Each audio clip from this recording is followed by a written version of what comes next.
بسم الله الرحمن الرحيم السلام عليكم ورحمة الله وبركاته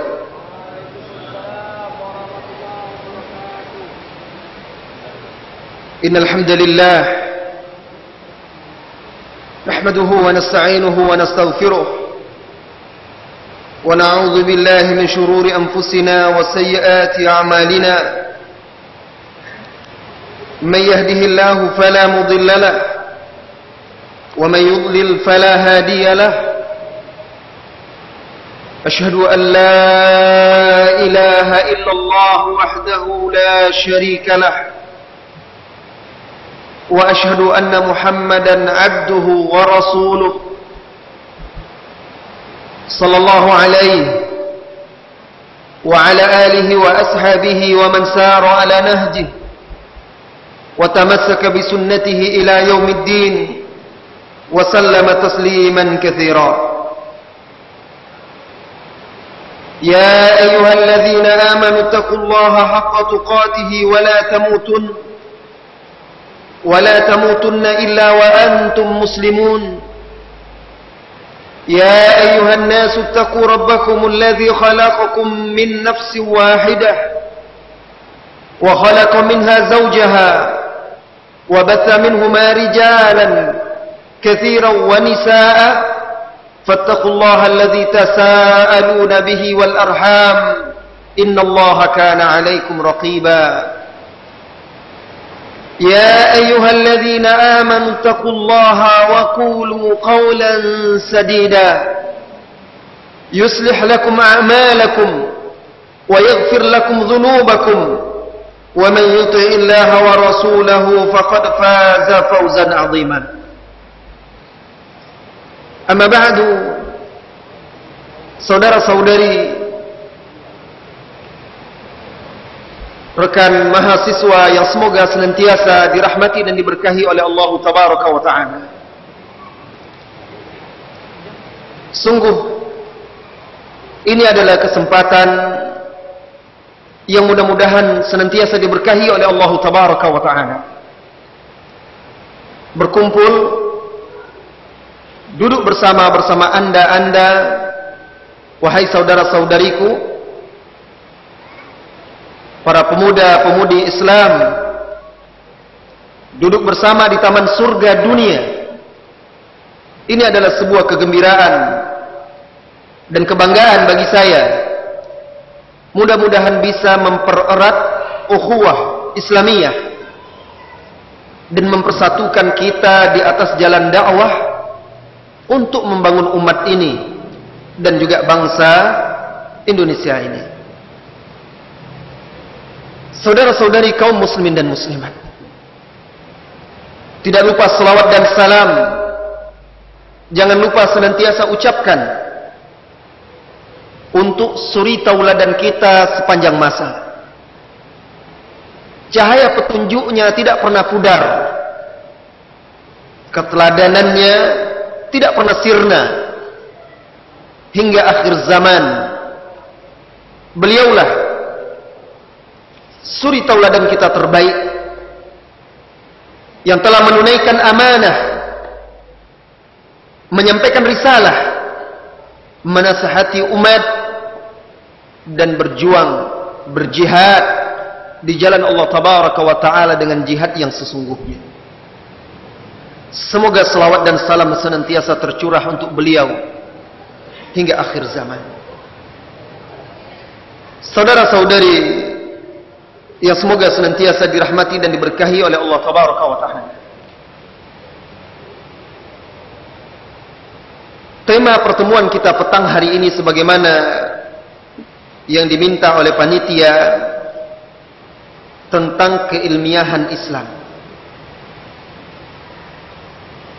Saya akan bagi materi kajian kita ini dalam beberapa bagian. Yang pertama, muqaddimah tentang besarnya nikmat Islam. Kemudian yang kedua nanti akan kita lanjutkan dengan pembahasan Islam adalah ilmu, dan ilmu yang sesungguhnya ada di dalam Islam.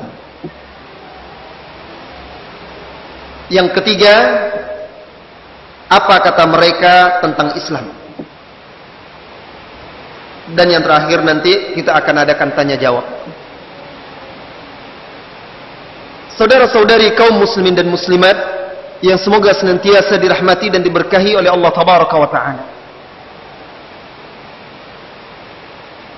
Apa benda atau apa sesuatu yang paling berharga yang Anda miliki saat ini dalam kehidupan Anda? Barangkali ada yang merasa emas perhiasan yang dia miliki adalah yang paling bernilai di sisinya. Mungkin jabatan dan kedudukan, peringkat dia dalam belajar, itu yang paling berharga bagi dia. Dan bisa jadi yang lainnya akan berkata, yang paling berharga dalam hidupku ini adalah agamaku. Saudaraku, kalaulah engkau mempunyai emas perak sepenuh bumi ini, kalaulah engkau gunakan seumur hidupmu yang pendek di dunia ini untuk mengumpulkan kenikmatan duniawi,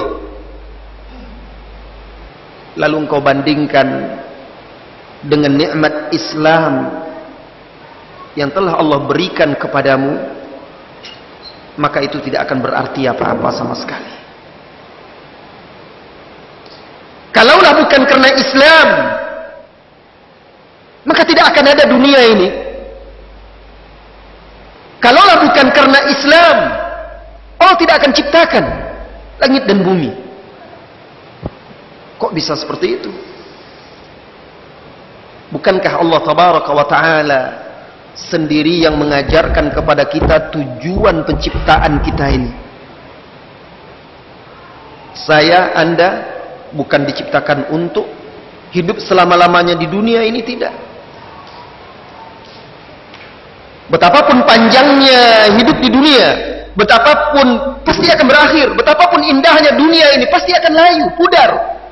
Kullu man 'alaiha fan. Segala yang ada di dunia ini pasti fana. Wa yabqa wajhu rabbika dzul jalali wal ikram. Tinggallah yang kekal abadi, itu wajah Rabbmu yang memiliki keagungan lagi kemuliaan. Tujuan penciptaan kita itu adalah wa ma khalaqtul jinna wal insa illa liya'budun. Kata Allah Tabaraka wa Ta'ala di dalam surah Az-Zariyat itu, tidaklah aku ciptakan jin sebelum manusia dan juga manusia melainkan untuk beribadah kepadaku. Itulah dia Islam.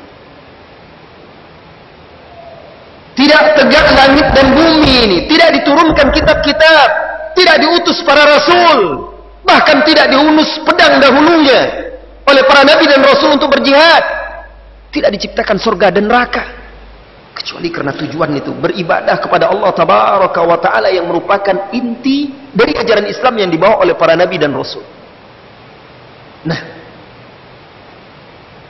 tanpa itu kita tidak akan menikmati kehidupan dunia ini. Saudara-saudari kaum muslimin dan muslimat, oleh karenanya orang-orang yang tidak meyakini dan mengamalkan Islam, cepat atau lambat dia akan mengakui kebenaran Islam. Jika tidak di dunia, kelak ketika mereka sekarat, apa kata Allah Tabaraka wa Ta'ala di dalam surah Al-Hijr? Rubama yawaddu alladhina kafaru law kanu muslimin dharhum ya'kulu wa yatamatta'u wa yulhihimul amal fasawfa ya'lamun. Rubama, barangkali, dan bisa jadi. Kalau dalam Al-Quran kalimat barangkali itu bukan untuk kemungkinan, tapi sesuatu yang pasti karena Allah yang mengatakannya. Orang-orang kafir itu berkeinginan yawaddul ladzina kafaru. Orang-orang kafir itu yawaddu itu di atas mahabbah, sangat ingin. Lau kanu muslimin, kalau saja dahulu mereka itu ketika hidup termasuk kaum muslimin. Zarhum, biarkan mereka yakul wa yatamatta'u wa yulhihimul amal, biarkan mereka makan, biarkan mereka minum, biarkan mereka menikmati dunia, biarkan mereka dilalaikan oleh angan-angan di dunia ini. Mereka pasti akan tahu akibatnya, kata Allah tabaraka wa ta'ala. Tanyakan kepada orang-orang yang sekarat itu, kalau memang bisa dia menjawab, apa keinginan dia untuk kembali ke dunia, untuk bisa memperbaiki dirinya. Fir'aun, manusia yang paling kafir, mengaku sebagai Tuhan ketika itu, saat sekarat, ketika dia ditenggelamkan oleh Allah di Laut Merah itu, napasnya sudah sampai di tenggorokan. Apa kata dia? Amantu billadzi amanat bihi banu Israel, aku beriman kepada zat yang beriman kepadanya Banu Israel. Terlambat. Akhirnya dia menyatakan keimanannya di waktu yang tidak diterima lagi taubat seseorang itu. Nah, saudara-saudari kaum muslimin dan muslimat, maka Islam adalah nikmat yang paling agung, nikmat yang paling berharga bagi setiap insan. Ketika dia ditunjuki oleh Allah tabaraka wa taala ke jalan Islam, Allah berikan kepada dia nikmat yang paling agung yang tidak bisa diukur dan dinilai dengan dunia sedikit. Dunia itu, saudara-saudariku, kenikmatannya terbatas. Tidak ada satupun kenikmatan dunia melainkan ada kemelut sesudahnya. Apa nikmatnya? Pasti diiringi juga oleh kesusahan. Itu kehidupan dunia. Nah, tanpa agama, tanpa Islam, kenikmatan itu tidak berarti apa-apa, hanya sesaat. Anda makan yang enak, sampai di mana batas rasa enak makan itu? Hanya sampai di sini. Anda berpakaian yang indah, cantik, bagus, halus, sampai di manalah? Kalau Anda punya setumpuk pakaian, Anda tidak akan bisa sekaligus pakai semuanya. Anda memiliki kendaraan yang mewah, semewah apapun kendaraan Anda, jalan di jalanan buruk sama saja rasanya. Nah, Islam itulah yang membuat kita menikmati hidup ini, menjadikannya indah. Saudara-saudari kaum muslimin dan muslimat, oleh karena itu, ketika umat ini berpegang teguh dengan agamanya, lalu mengamalkan ajaran agamanya, berhukum dengan syariatnya, menerapkan dalam kehidupan mereka sehari-hari, mereka diberi kenikmatan dunia itu. Allah berikan kejayaan, kekuatan, kemenangan. Silakan buka lembaran sejarah. Itu bukan suatu hal yang asing lagi, bahwa dahulu di masa-masa jayanya umat Islam itu adalah panutan, suri tauladan, pusatnya ilmu pengetahuan. Baca sejarah tentang Andalus, baca sejarah tentang kejayaan Islam di Eropa Timur, baca sejarah di zaman keemasan Islam, ketika mereka masih berpegang teguh dengan agama, mensyukuri nikmat Islam ini, lalu menjaga dan memperjuangkannya. Saudara-saudari kaum muslimin dan muslimat, Allah berfirman di dalam Al-Quran, Inna ad-dina indallahil Islam, wa man yabtaghi ghairal islami dina fala yuqbala min wa huwa fil akhirati minal khasirin. Cermati ayat ini dan renungi dengan hati kita. Sesungguhnya agama yang diridhoi di sisi Allah itu hanyalah Islam. Kalau Allah sudah ridho, apa jadinya? Kalau Allah sudah ridho, maka dia akan membimbing umat itu, akan membimbing seseorang itu. Kaitkan ayat ini dengan hadis yang sahih, diriwayatkan oleh Al-Imam Al-Bukhari dan Muslim. Hadis qudsi. Rasulullah SAW meriwayatkan dari Rabbnya,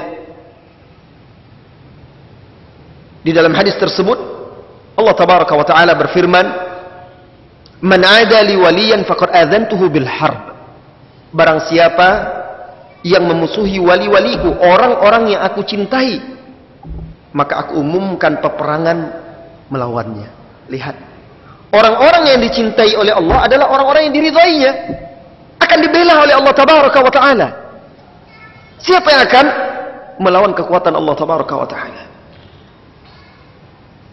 Wa ma taqarraba ilayya 'abdi ahabba ilayya mimma aftaratuhu alaihi. Dan tidaklah hambaku mendekatkan diri kepadaku, kata Allah, lebih aku cintai daripada apa yang telah aku fardukan kepadanya. Lihat, orang ini mengamalkan Islam. Yang pertama, dia kerjakan ibadah-ibadah fardu. Sesuatu yang Allah wajibkan kepada dia, bukan sebatas ibadah, baik akidah, ibadah, muamalah yang Allah fardukan kepada dia, dia terapkan. Wala yazalu 'abdi yataqarrabu ilayya bin nawafil hatta uhibbah. Dan hambaku itu senantiasa mendekatkan diri kepadaku dengan ibadah-ibadah sunnah. Lihat, setelah dia mengerjakan yang fardu, dia sempurnakan dengan ibadah-ibadah yang sunnah sehingga aku mencintainya. Cinta menandakan Allah ridho kepadanya.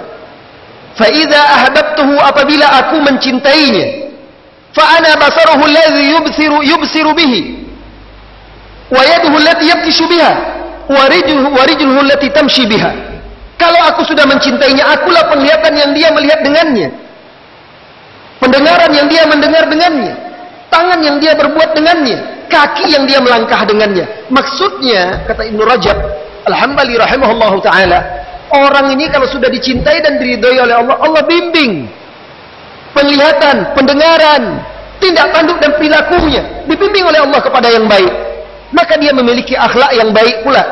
Kalau dia jadi pemimpin, menjadi pemimpin yang baik, yang amanah, yang adil. Kalau dia menjadi rakyat yang berbakti pula, yang baik pula, yang amanah juga, yang taat juga, berakhlak juga.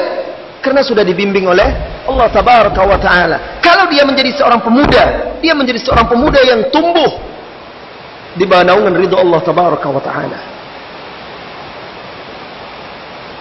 Kalau sudah seperti itu, kalau Allah sudah membimbing dia, akan terbentuk masyarakat yang baik. Apalagi sesudah itu yang Allah anugerahkan kepada dia. Wala in sa'alani la'u'tiyannah. Dan jikalau dia meminta kepadaku, pasti aku akan kabulkan. Walau ista'adani la'u'izannah. Dan kalau dia mohon perlindungan kepadaku, pasti aku lindungi. Ini orang yang sudah diridhoi oleh Allah tabaraka wa ta'ala. Dan Allah tidak akan meridhoi seseorang kecuali orang itu juga ridho kepada Allah tabaraka wa ta'ala. Masalahnya, apakah betul kita ridho kepada Allah? Apa bukti kita ridho kepada Allah? Betulkah kita ridho Islam sebagai agama kita? Apa bukti kita ridho Islam sebagai agama kita? Betulkah kita ridho Muhammad sallallahu alaihi wasallam sebagai nabi kita? Apa bukti keridhaan kita itu? Oleh karena itu Rasulullah sallallahu alaihi wasallam bersabda di dalam hadis yang lain diriwayatkan oleh Imam Muslim, "Dzaqa ta'mal iman." Sungguh akan merasakan nikmat dan indahnya keimanan. Saya minta air putih.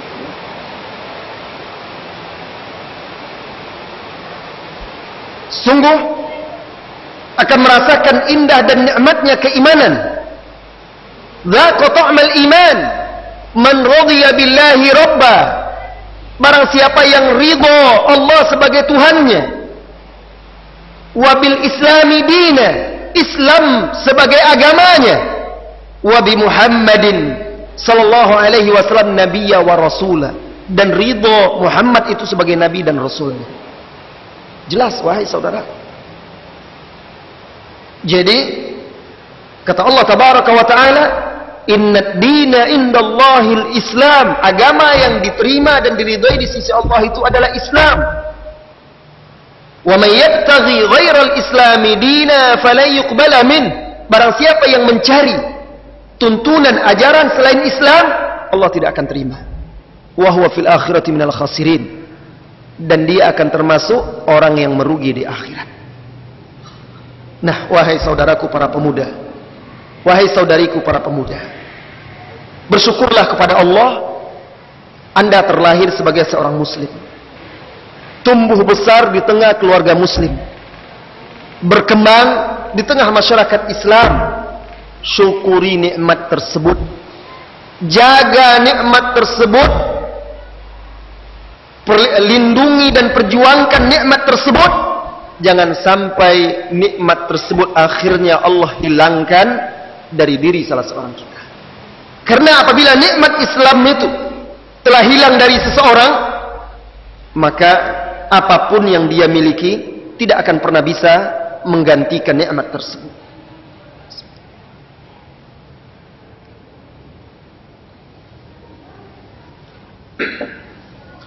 Saudara-saudari kaum muslimin dan muslimat yang semoga senantiasa dirahmati dan diberkahi oleh Allah Tabaraka wa Ta'ala. Lihatlah kondisi bangsa Arab sebelum mereka memeluk Islam. Apa yang ingin Anda ceritakan dan Anda sebutkan tentang mereka? Kekufuran, mereka menyembah berhala, sujud kepada berhala. Mereka buat patung-patung itu di sekeliling Ka'bah itu lebih dari 300 berhala. Mereka yang membuat, mereka yang menyembahnya. Sebagian menyembah jin dan syaitan, sebagian lagi menyembah malaikat. Itu akidah mereka. Perilaku mereka, minuman keras itu sudah mendarah daging dan menjadi minuman sehari-hari, kebanggaan bagi mereka. Perzinahan dan prostitusi merebak di mana-mana. Kejahatan, pembunuhan, yang kuat membunuh yang lemah, perbudakan dan lain sebagainya. Kehidupan yang karut marut, tidak ada kenikmatan ketika itu. Datang Islam dibawa oleh Rasulullah sallallahu alaihi wasallam al-Amin, Muhammad al-Amin, Muhammad yang terpercaya, as-sadiqul masduq, yang benar lagi dibenarkan. Maka diajaknya orang-orang jahiliyah tersebut yang kehidupannya seperti di rimba belantara, tidak pernah didengar oleh manusia ketika itu, bangsa Arab tidak dipedulikan. Lalu diajak oleh Rasulullah SAW untuk beriman kepada Allah, mentauhidkannya semata, beribadah kepadanya semata dan meninggalkan segala bentuk kesyirikan. Kemudian berakhlak mulia, menjalin ukhuwah dan persatuan, menerapkan hukum Allah dalam kehidupan mereka. Lalu akhirnya sebagian mereka menyambut, mengikuti sebagian lagi, memerangi, dan pada akhirnya mereka tunduk juga. Apa jadinya setelah mereka tunduk, patuh, beriman dan mengamalkan Islam? Dalam waktu sekejap, maka mereka berhasil memimpin dunia.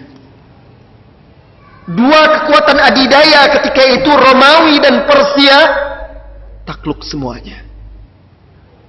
Allah berikan, Allah bukakan pintu-pintu dunia itu kepada generasi awal kaum muslimin, para sahabat. Ketika mereka menghargai nikmat Islam itu, mensyukurinya, mengamalkannya, dan memperjuangkannya. Bayangkan, di zaman Umar bin Abdul Aziz itu, mana ada negara seperti itu sekarang? Tahukah Anda di zaman Umar bin Abdul Aziz itu sejauh mana kekuasaannya? Seluruh jazirah Arab, benua Afrika, kemudian Eropa Timur, Rusia kecuali Moskow, dataran Rusia itu, dan sebagian daerah Cina, Mongol, kemudian Andalusia, Spanyol, kemudian pulau-pulau di Mediterranean itu, semuanya berada dalam satu kekuasaan, kepemimpinan Islam. Sebegitu luas, sebegitu besar. Kok bisa? Karena mereka ketika itu masih memegang teguh agama ini, masih mengamalkannya dalam kehidupan mereka. Sedikit menggambarkan bagaimana mereka mengamalkan Islam ketika itu. Suatu ketika di Mesir ada seorang wanita namanya Fartuna As-Sauda. Sauda itu artinya hitam. Fartuna As-Sauda ini, wahai saudaraku, disebutkan oleh ahli sejarah, dia ini seorang janda tua, hidup sebatang kara, dan dia beternak ayam. Nah, pagar halaman rumahnya, tembok halaman rumahnya itu rendah. Karena dia sebatang kara, akhirnya maling sering memanjat tembok pagar rumahnya itu, kemudian mencuri ayam. Lalu dia kirimlah surat kepada khalifah kaum muslimin, Umar bin Abdul Aziz rahimahullahu ta'ala. Apa mungkin di zaman sekarang seperti itu? Kalau bukan diriwayatkan dengan sanad-sanad yang sahih oleh para ahli sejarah, itu seperti dalam khayal. Dia tulis surat sampai langsung kepada Umar bin Abdul Aziz, isinya min Fartuna As-Sauda ila Amiril Mu'minin Khalifatil Muslimin. Umar bin Abdul Aziz dari Fartuna As-Sauda, Fartuna wanita hitam, kepada pemimpin kaum muslimin, Khalifah Umar bin Abdul Aziz. Lalu dia ceritakan kondisi diri dia, sesungguhnya aku adalah seorang wanita janda tua, hidup sebatang kara, dan rumahku tembok pagarnya sangatlah pendek, rendah, sehingga maling sering masuk mencuri ayamku. Aku meminta bantuanmu untuk memperbaiki tembok rumahku. Membaca itu, Umar bin Abdul Aziz langsung menurunkan perintah kepada gubernurnya, Syurahbil. Dikirimnya surat, amma ba'du, apabila sampai suratku ini kepadamu, segera cari wanita yang bernama Fartuna As-Sauda, lalu perbaiki kembali tembok rumahnya. Sesungguhnya dia telah mengadu dan meminta bantuan kepadaku begini dan begini. Sampai surat Umar bin Abdul Aziz kepada gubernur. Langsung ketika dia baca, langsung dia naik kudanya, dia cari wanita tersebut. Ternyata hanya seorang wanita tua berkulit hitam. Langsung dia perbaiki, langsung tembok rumah itu diperbaiki, direnovasinya, sampai akhirnya maling tidak bisa masuk lagi. Itu keadilan di masa itu. Dan tahukah Anda di mana ketika itu pusat pemerintahan Islam Umar bin Abdul Aziz berada? Di Syam, Damaskus. Bukan jarak yang dekat ke Mesir ketika itu, di zaman itu. Nah, ini ketika kaum muslimin, pemimpinnya, rakyatnya masih berpegang teguh dengan agama Allah Tabaraka wa Ta'ala. Maka wahai saudaraku, Islam adalah nikmat yang paling berharga. Beruntung Allah menunjuki kita semua kepada Islam. Mari syukuri nikmat tersebut, jaga nikmat itu, bela dan perjuangkan. Hanya itu satu-satunya jawaban bagi kita untuk mengangkat umat dan bangsa ini dari keterpurukan. Baiklah saudara-saudariku kaum muslimin dan muslimat, waktu kita tidak panjang, kita langsung masuki pembahasan yang kedua. Islam, agama Islam adalah ilmu, dan ilmu itu ada di dalam agama Islam. Saudara-saudari kaum muslimin dan muslimat, kadang kita sering mendengar ungkapan Islam dan ilmu. Saya kurang setuju dengan ungkapan ini. Kenapa? Ketika kita katakan Islam dan ilmu, itu seolah-olah ilmu sesuatu yang berbeda dari Islam. Ketika Anda mengungkapkan kalimat tersebut, Islam dan ilmu, yang Anda maksud adalah ilmu yang bisa bermanfaat bagi manusia, membentuk kepribadian manusia, bermanfaat bagi mereka di dunia dan di akhirat, maka sesungguhnya Islam itulah dia ilmunya. Dan ilmu itu hanya ada di dalam Islam. Kalau itu yang Anda maksud dengan ilmu di situ, maka ilmu yang sesungguhnya, ilmu yang betul-betul bisa membentuk diri seseorang, membangun karakter seseorang menjadi lebih baik, membuat manusia itu bernilai dan berharga, Islamlah dia. Saudara-saudari kaum muslimin dan muslimat, tetapi kalau yang Anda maksud ilmu di sini adalah ilmu dunia, sains, teknologi, atau ilmu-ilmu selain ilmu Islam, maka boleh Anda katakan Islam dan ilmu pengetahuan. Nah, nanti akan kita lihat apa kaitannya. Saudara-saudari kaum muslimin dan muslimah, maka saya katakan pada pembahasan yang kedua ini kita beri judul Islam adalah ilmu, dan ilmu itu ada di dalam Islam. Maksud di sini adalah ilmu yang menyelamatkan kita di dunia dan di akhirat. Ilmu yang menyelamatkan kita di dunia dan di akhirat. Itu adalah Islam. Saudara-saudari kaum muslimin dan muslimat yang semoga senantiasa dirahmati dan diberkahi oleh Allah Tabaraka wa Ta'ala.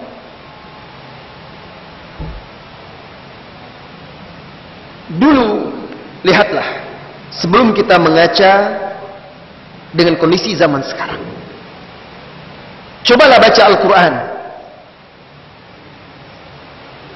kitab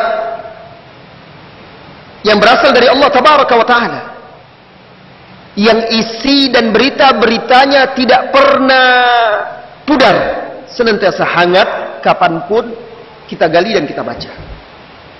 Baca tentang umat-umat terdahulu yang telah mencapai ilmu pengetahuan yang sangat tinggi.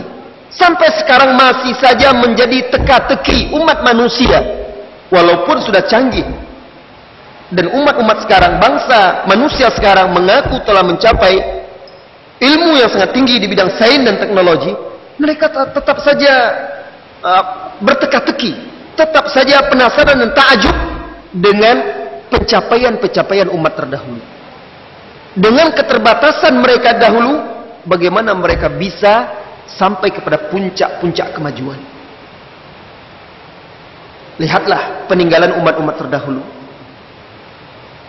Seperti peninggalan bangsa Fir'aun, orang Kipti. Lihatlah bagaimana kecanggihan mereka ketika itu.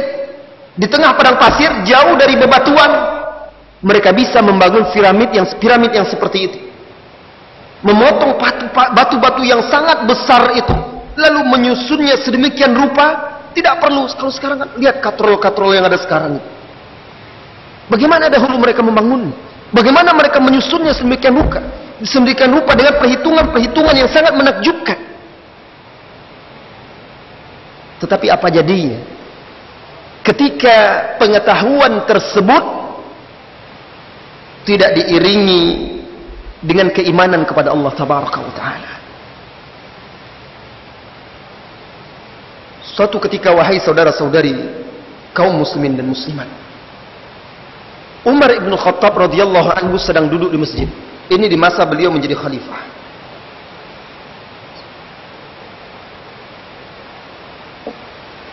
Di masa beliau menjadi khalifah. Kemudian datanglah berita bahwasanya Kisra, pemimpin Persia, Yazdajir atau Isdasir, terbunuh. Dan istana mereka, istana putih, Qasrul Abiyad, berhasil direbut. Kemudian harta benda mereka dibawa dan diletakkan di hadapan Umar ibn Khattab. Harta yang banyak, berlimpah. Melihat itu Umar menangis, duduk termenung sambil menangis.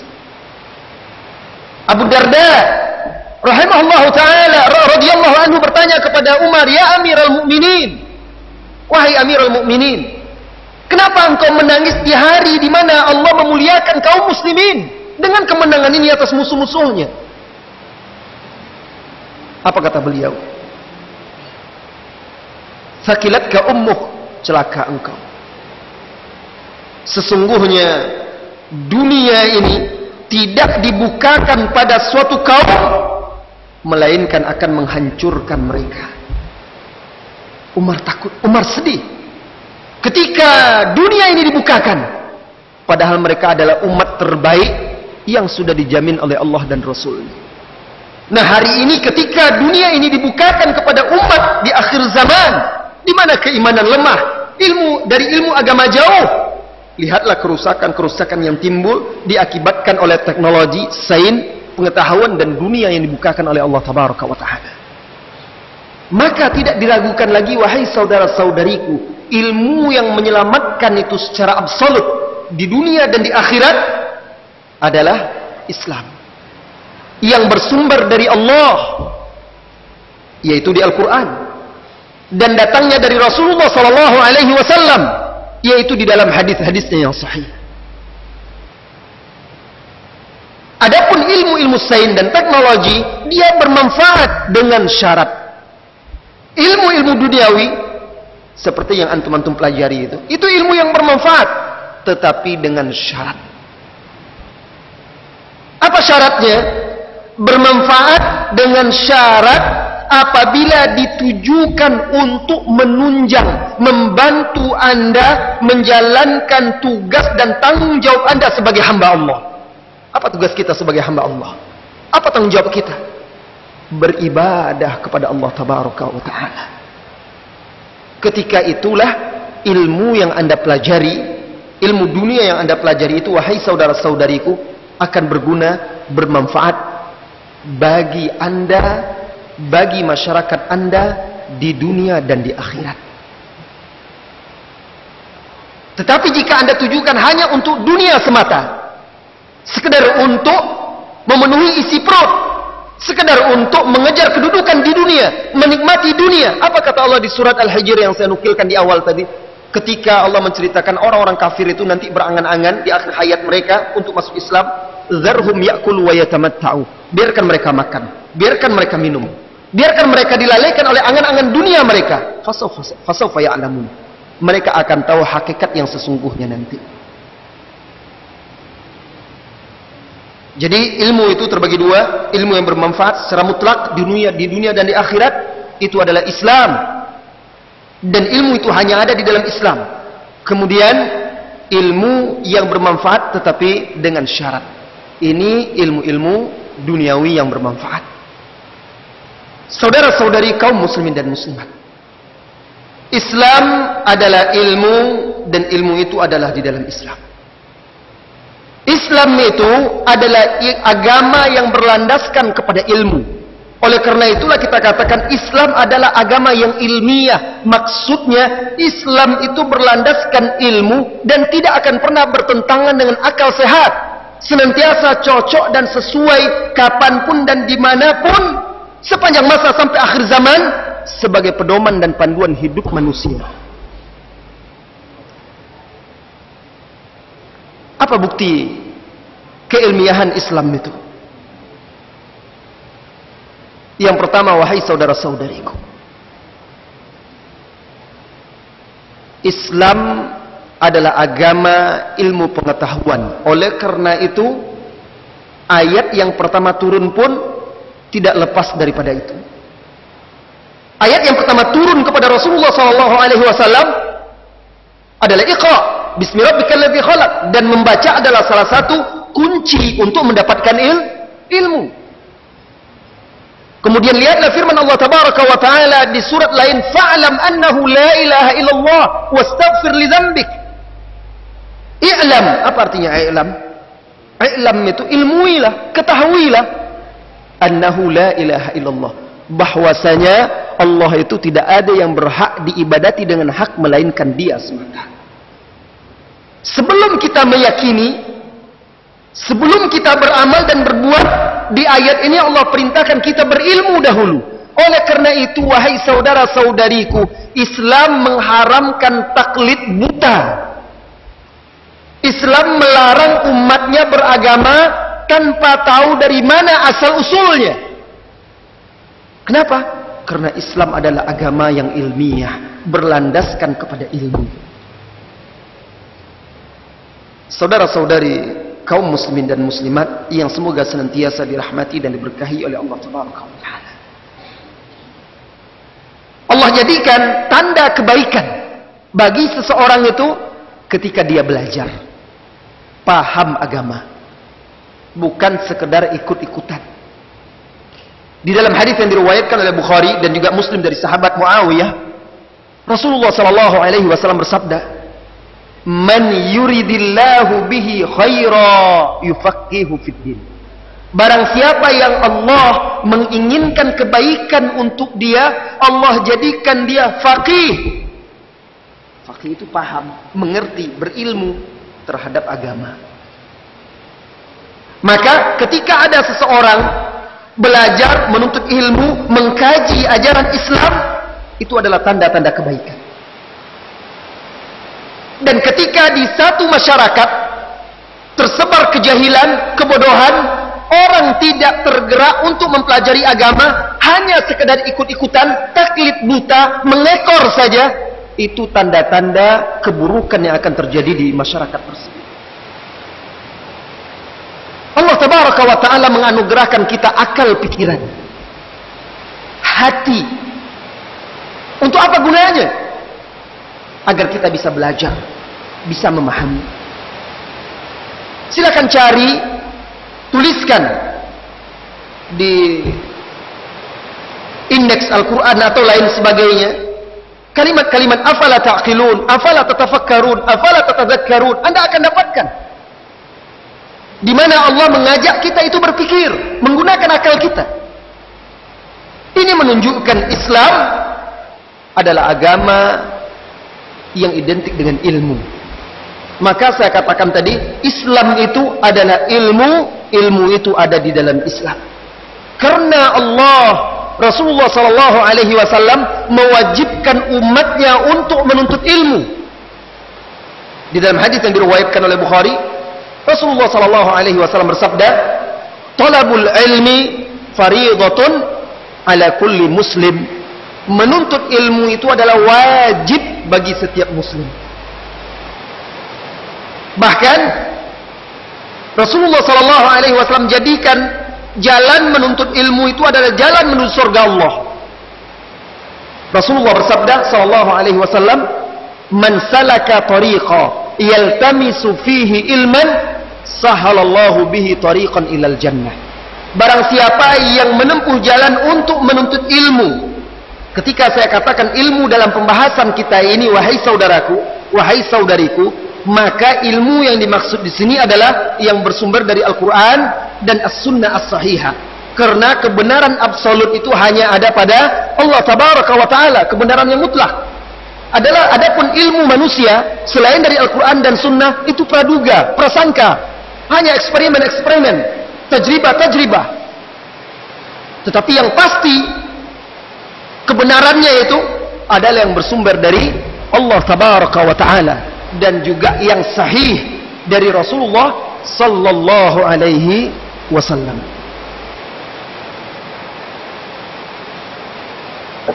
Barang siapa yang menempuh jalan untuk menuntut ilmu, Allah mudahkan baginya jalan ke surga. Kemudian salah seorang ulama pembaharu di abad ke-14 kalau saya tidak lupa, di dalam sebuah kitabnya yang berjudul Masail Jahiliyah allati khalafa fiha Rasulullah sallallahu alaihi wasallam ahlal jahiliyah, permasalahan-permasalahan jahiliyah, perilaku-perilaku jahiliyah yang dijauhi oleh Rasulullah sallallahu alaihi wasallam. Beliau sebutkan salah satu perilaku jahiliyah yang dijauhi oleh Rasulullah sallallahu alaihi wasallam, dan beliau mengingatkan umatnya untuk mengikuti perilaku tersebut adalah taklid buta dan suka mengekor. Dan ini penyakit yang menimpa umat Islam di zaman sekarang. Kalau ditanyakan kepada salah seorang kaum muslimin, Anda bertemu di jalan, masyarakat awam, saudara-saudari kita, tanya dia, apa agama? Islam. Mana buktinya? Dikeluarkannya KTP-nya, identitasnya. Mana buktinya? Dikeluarkannya KTP-nya. Atau dia akan mengatakan, oh iya Islam, bapak saya Islam, ibu saya Islam, kakek saya Islam, kami dari dulu Islam. Tetapi sholat jarang. Anggaplah dia sholat, tetapi sholatnya pun sekedar gerakan motorik tubuh saja, tidak pernah meresap ke jiwa. Oleh karena itu tidak membuahkan kebaikan-kebaikan. Salat yang seharusnya menjadi pencegah dari perbuatan keji dan munkar tidak bermanfaat bagi dia. Karena hanya sekedar ikutan saja. Puasa, tetapi puasa hanya sekedar adat istiadat dan kebiasaan saja, bukan sebagai sebuah ibadah. Karena dari dulu orang sudah berpuasa, itulah puasa. Musiman saja. Habis itu habis. Baca Al-Quran begitu juga, dan ibadah-ibadah yang lainnya. Akibat beragama tanpa ilmu. Orang-orang jahiliyah dahulu Allah ceritakan di dalam Al-Quran, apabila mereka diajak untuk beriman mengikuti apa yang dibawa oleh Rasulullah SAW, apa jawab mereka? Bal nattabi'u ma alfaina alaihi aba'ana walau kana aba'uhum la yaqiluna syai'an wa la yahtadun. Mereka akan menjawab, kata Allah, kalau diajak beriman mengikuti ajaran Islam, apa jawab mereka? Cukup bagi kami mengikuti apa yang sudah kami dapat dari bapak-bapak, kakek-kakek kami dahulu. Kami sudah dari dahulu seperti ini, untuk apa lagi? Sudah, jangan ajak lagi kami. Jangan merusak, jangan bawa ajaran baru, jangan memecah belah. Sudah dari dahulu turun-temurun, ini adat kami, ini kebiasaan kami. Itu jawaban orang ketika didakwahi oleh Rasulullah SAW. Qul awalau kana aba'uhum, katakan hai Muhammad kepada mereka, apakah mereka akan mengikuti juga kakek nenek moyang mereka itu, sekalipun nenek moyang mereka itu la yaqiluna syai'a, tidak paham sesuatu, wala yahtadun, dan tidak berpetunjuk. Kalaulah kita kaji lagi apa yang banyak kita yakinan, kita amalkan, yang kita terima turun-temurun, barangkali kita akan kagum. Anda, wahai saudara-saudariku, adalah mahasiswa, talib, pelajar, biasa kritis. Tetapi kenapa kita kritis hanya dalam hal duniawi saja? Kritis mensikapi pemerintah, kondisi politik di zaman sekarang. Tetapi pernahkah kita kritis dalam beragama? Dalam artian kita betul-betul meneliti, mempelajari, mengkaji, benar atau tidak ini yang saya pelajari ini? Dari mana asal usulnya? Kalau seandainya kacau balau kondisi karut marut politik di zaman sekarang, itu hanyalah urusan dunia. Tapi kalau kacau balau urusan Anda di alam barzah, bagaimana jadinya? Tahukah Anda, wahai saudara-saudariku, kelak di alam barzah itu hanya orang-orang yang berilmu yang akan selamat. Di dalam hadis yang sahih diriwayatkan oleh ashabus sunan, hadisnya panjang sekali, saya ambil penggalan bagian akhirnya saja. Ketika seseorang itu telah diletakkan di alam kuburnya, ditinggalkan oleh keluarganya, maka Allah kirimkan malaikat, dua malaikat. Fa'atahu malakan. Allah kirimkan dua malaikat. Malaikat yang hitam wajahnya serta menakutkan. Suaranya menggelegar bak petir, tatapannya bagaikan kilat. Didudukkannya si fulan yang sudah meninggal itu, lalu ditanya tiga perkara saja. Mar rabbuk, siapa Rabbmu? Bagaimana dia akan menjawab? Dia bukan termasuk orang yang ridho Allah sebagai Rabbnya dulu. Dia tidak kenal siapa yang diibadatinya, hanya sekedar ikut-ikutan. Bahkan terkadang dia lebih takut kepada jin, makhluk-makhluk dan lain sebagainya daripada kepada Allah. Terkadang dia bahkan bergantung kepada selain Allah. Bagaimana dia akan bisa menjawab? Nah, orang-orang yang tidak berilmu, tidak beragama secara ilmiah, dia hanya akan menjawab, ahin la adri, aku tidak tahu. Sami'tun nas yaqulun fa aqulu kama qalu. Dulu aku mendengar manusia menyebut Allah, Allah, Allah, aku pun ikut-ikutan menyebut Allah. Ditanya lagi, wa madinuk, apa agamamu? Ketika itu tidak akan mungkin bagi dia mengeluarkan KTP lagi. Islam, ini KTP saya. Tidak, akhi, saudaraku. Hanya di dunia orang bisa ditipu. Hanya di dunia manipulasi bisa identitas bisa dimanipulasi. Ketika itu tidak. Dia hanya akan menjawab, ahin la adri, aku tidak tahu. Aku hanya mendengar manusia menyebut Islam, lalu aku pun ikut-ikutan menyebutnya. Ditanya lagi, manir rajul alladzi bu'itsa fika? Siapa laki-laki yang diutus kepada kalian ini? Muhammad sallallahu alaihi wasallam. Tetapi bagi dia Muhammad selama ini hanya sekedar seremonial acara tahunan saja yang dia kenal. Yang dia kenal hanya lahirnya di tahun gajah, bapaknya Abdullah, ibunya Aminah, itu saja. Tetapi ajarannya, sunnahnya, keteladanannya, mana dia dalam kehidupannya? Akhirnya dia juga tidak bisa menjawab. Maka ketika itu malaikat menghardiknya, memukulnya, seraya berkata, la daraita wa la talait. Simak ini, engkau tidak tahu dan engkau tidak mau membaca, tidak mau belajar, tidak mau menuntut ilmu. Jadi wahai saudaraku, Islam adalah agama ilmiah yang berlandaskan ilmu. Dan Islam memerintahkan umatnya untuk memahami agama ini dengan ilmu serta mengharamkan taklid. Mengikuti sesuatu tanpa ada dasarnya.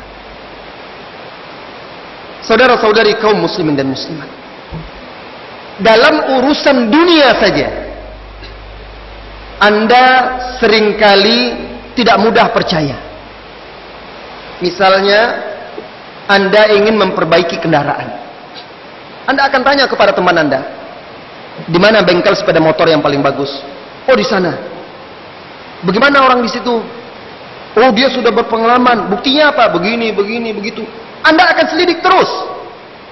Bahkan ketika Anda sudah mulai percaya, dia memberikan ilmunya kepada Anda, bukti-bukti bahwa ini bengkel ini teknisinya adalah orang-orang yang berpengalaman, Anda bawa ke sana.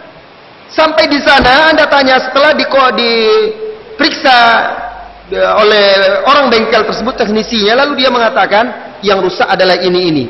Anda tidak cukup terima begitu saja. Anda pasti akan bertanya lagi, oh ya, rusak kenapa? Apa betul? Begini, begitu, dan segala macam. Bahkan terkadang Anda tidak langsung percaya. Anda coba tanya kepada yang lainnya sebagai perbandingan, karena Anda takut ditipu. Kalau seandainya sepeda motor Anda itu rusak, tidak jadi diperbaikinya, Anda masih bisa pulang ke rumah Anda dengan kendaraan yang lain. Tapi di akhirat hanya ada satu jalan, hanya ada satu kendaraan yang diterima oleh Allah, yaitu Islam. Kalau Anda salah jalan, setelah mati tidak akan mungkin kembali lagi. Maka Islam mewajibkan umatnya untuk belajar, meneliti dan mengkaji. Tidak hanya beragama dengan mengekor, ikut-ikutan. Yang menyebabkan banyaknya kaum muslimin rusak di zaman sekarang adalah karena taklid buta, mengekor kepada orang-orang kafir, orang-orang non-muslim, orang-orang barat. Lihatlah anak-anak muda di zaman sekarang, rekan-rekan kita, para mahasiswa dan mahasiswi. Mereka adalah saudara-saudari kita seagama, tetapi karena jauh dari keilmiahan tadi, tidak mengkaji dan mempelajari agama, ikut-ikutan saja, itulah jadinya. Narkoba, pergaulan bebas, kejahatan-kejahatan yang lainnya, itu karena tidak memiliki ilmu agama, tidak mengenal Allah, tidak mengenal Islam, tidak mengenal Rasulullah SAW. Itu karena apa? Karena mengekor taklid buta. Saudara-saudari kaum muslimin dan muslimat, suatu ketika Rasulullah SAW sedang dalam perjalanan bersama pasukannya. Ketika itu pasukan itu lebih kurang jumlahnya 10.000 orang. Rasulullah berangkat ke arah Taif untuk berperang. Karena orang-orang musyrik setelah Mekah ditaklukkan, mereka mengkonsentrasikan kekuatan mereka di daerah Taif untuk menghadang kaum muslimin. Ikut serta dalam pasukan itu orang-orang yang baru masuk Islam. Lewatlah pasukan itu di sebuah pohon yang besar.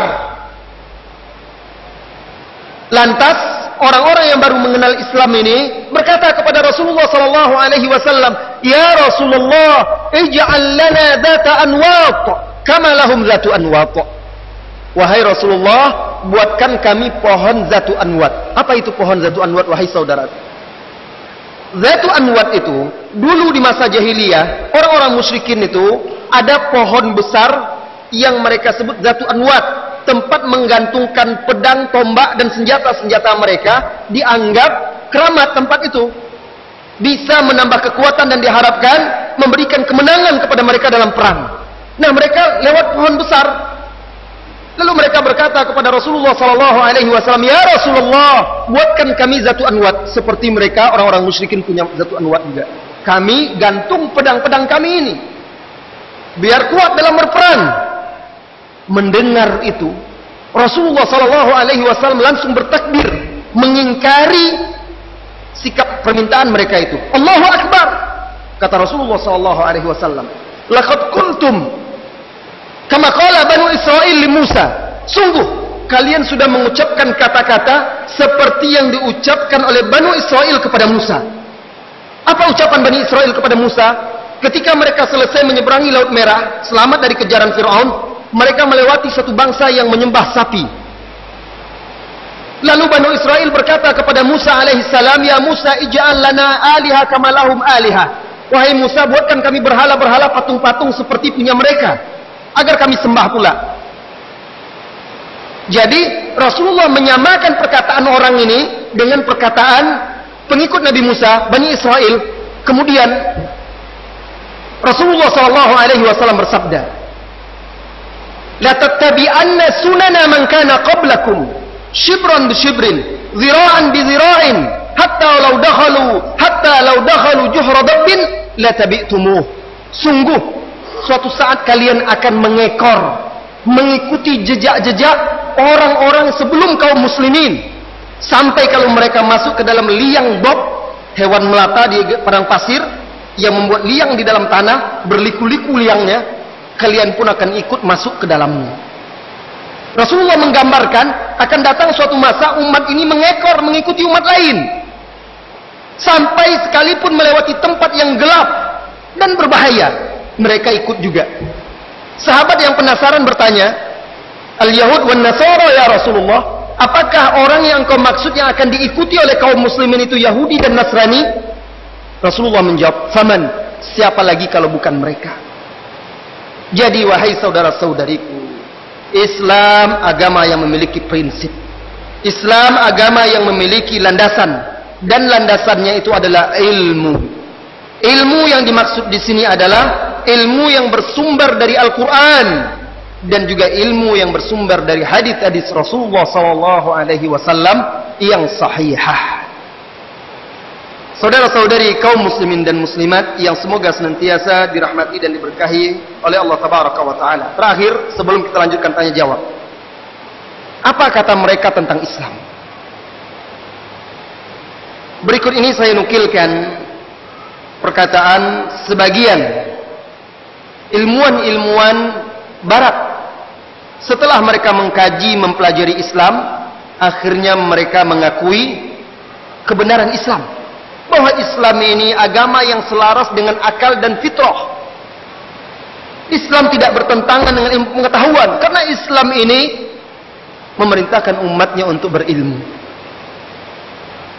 Saya langsung terjemahkan karena saya nukilkan dari sebuah buku berbahasa Arab, I'tirafat Al-Gharbiyyin wa Madza Qalu Anil Islam. Pengakuan ilmuwan-ilmuwan barat dan apa pendapat mereka tentang Islam. Saudara-saudari kaum muslimin dan muslimat, salah seorang dari mereka, Thomas Carlyle, mengungkapkan, setiap kali aku membaca Al-Quran, aku merasakan ruhku, jiwaku bergetar, karena kandungan-kandungan maknanya yang sangat dalam.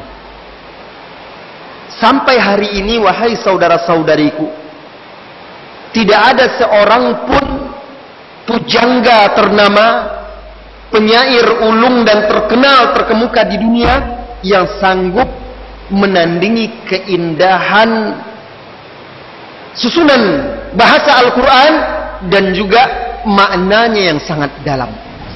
Tidak bisa sampai sekarang, karena memang Allah Tabaraka wa Ta'ala sudah menantang manusia, bahkan jin. Kalau mereka sanggup berkumpul semuanya, jangankan satu Al-Quran, satu surat, satu ayat, tidak akan sanggup orang bisa mencontoh dan menandingi yang seperti Al-Quran.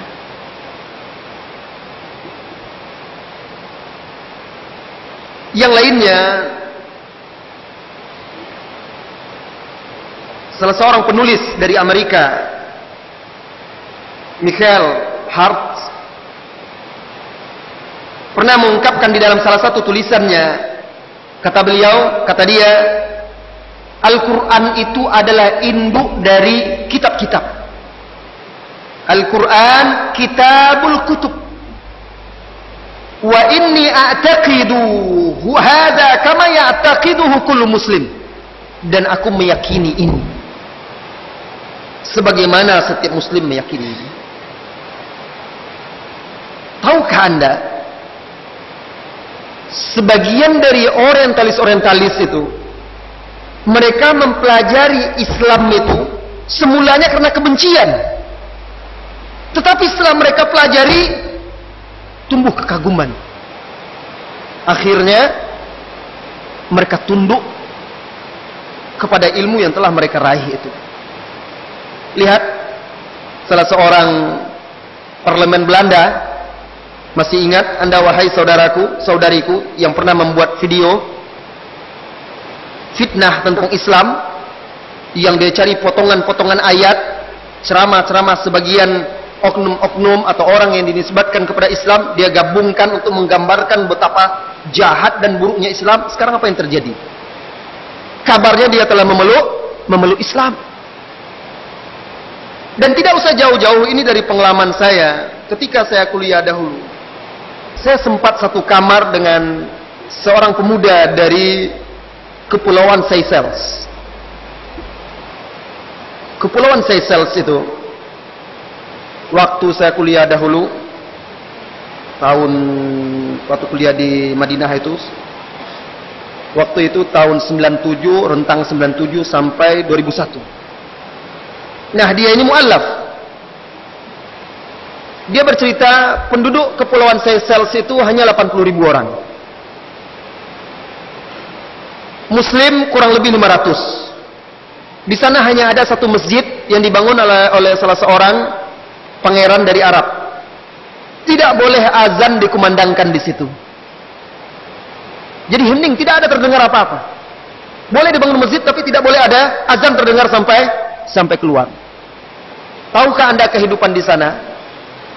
Saya punya 9 orang teman laki-laki semua dari Kepulauan Seychelles itu, semuanya tidak tahu siapa ayah mereka.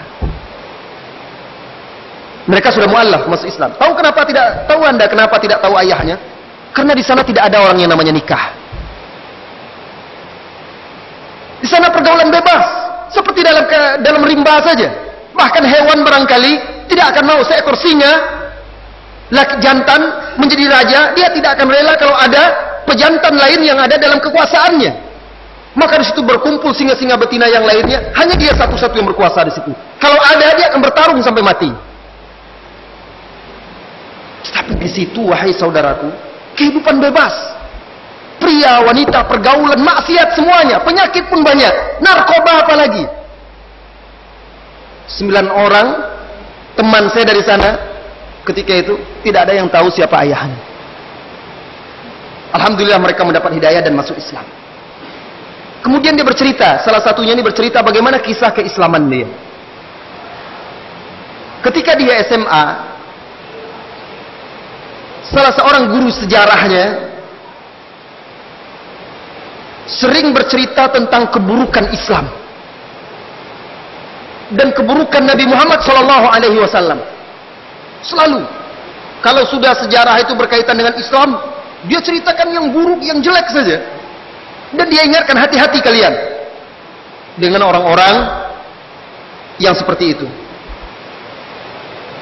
Nah, tetapi akal sehat dia, hati dia terus mendorong dia untuk bertanya. Dia penasaran, apa betul Islam kok sampai seperti itu takutnya guru saya ini? Terus siapa Muhammad itu? Lantas kenapa dia mengingatkan agar kami berhati-hati dan jauh dari Al-Quran? Kitab apa Al-Quran itu? Buku apa? Dia penasaran. Sampai suatu ketika dia bertanya kepada gurunya di tempat ibadahnya.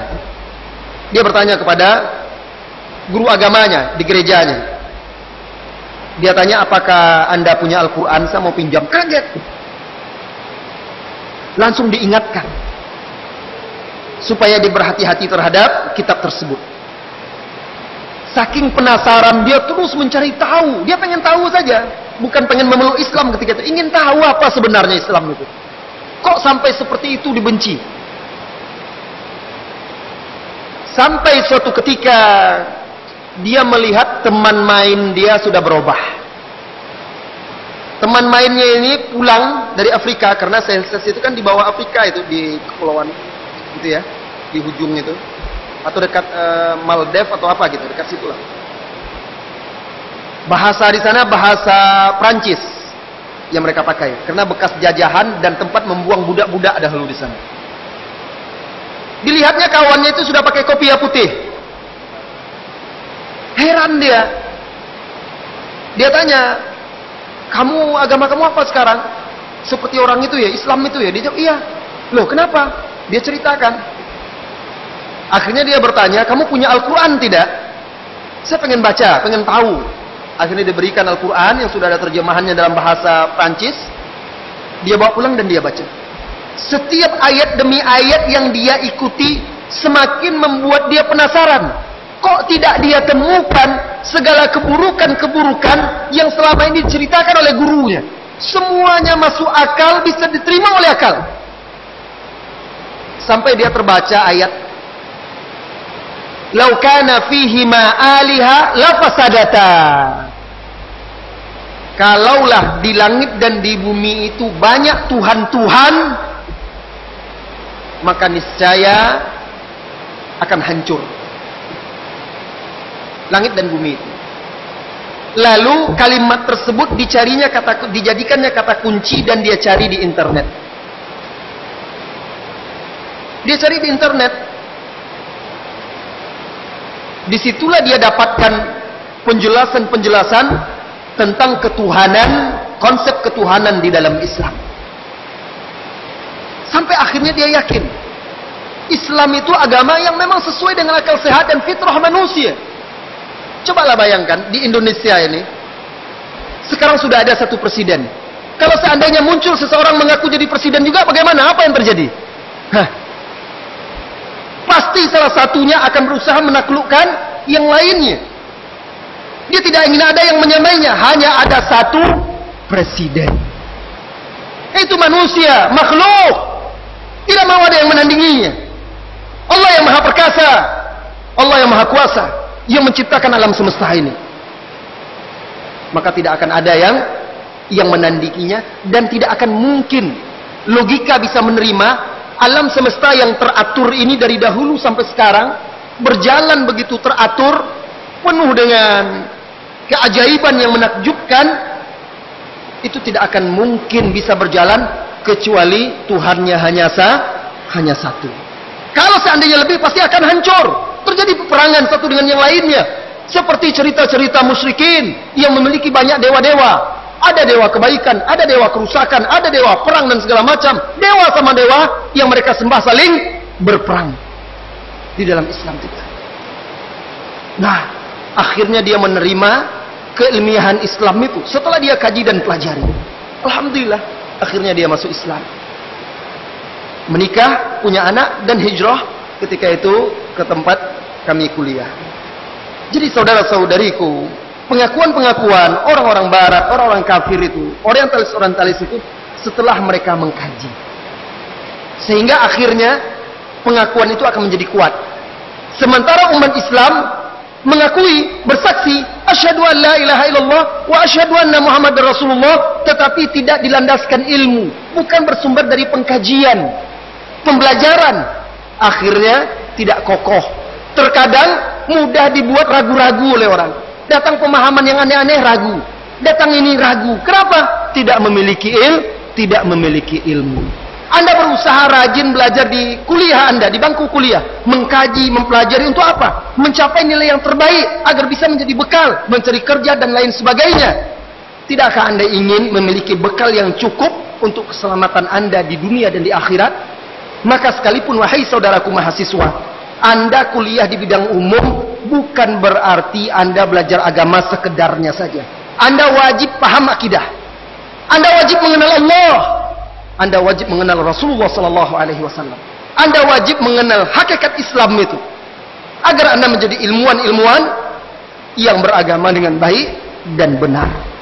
Saudara-saudari kaum muslimin dan muslimat, sebenarnya saya kumpulkan ada 10 pengakuan-pengakuan dari ilmuwan-ilmuwan, penulis dan budayawan barat, tetapi waktu kita tidak mencukupi, sudah jam 5 lewat. Saya mohon maaf, tapi saya rasa sesuatu yang singkat ini setidaknya bisa menjadi cemeti, cambuk untuk membangkitkan ghirah kita sungguh-sungguh mengkaji dan mempelajari Islam dengan baik dan benar. Baik, waktu yang tersisa barangkali kita akan gunakan untuk bertanya jawab ya.